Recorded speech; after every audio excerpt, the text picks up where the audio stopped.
onto the side.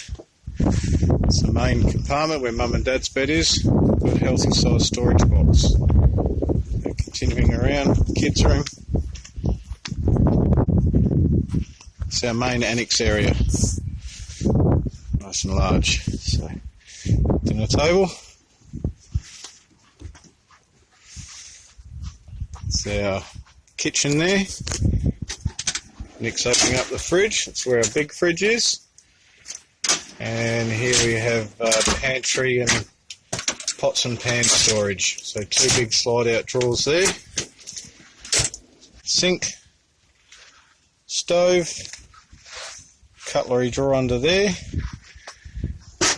And then coming through inside the camper, this is our hard floor, the rear fold. Come through here inside the kids' room. Hello, Chelsea. And Nick's bed there. And Mum and Dad's bed up there. With plenty of storage space underneath.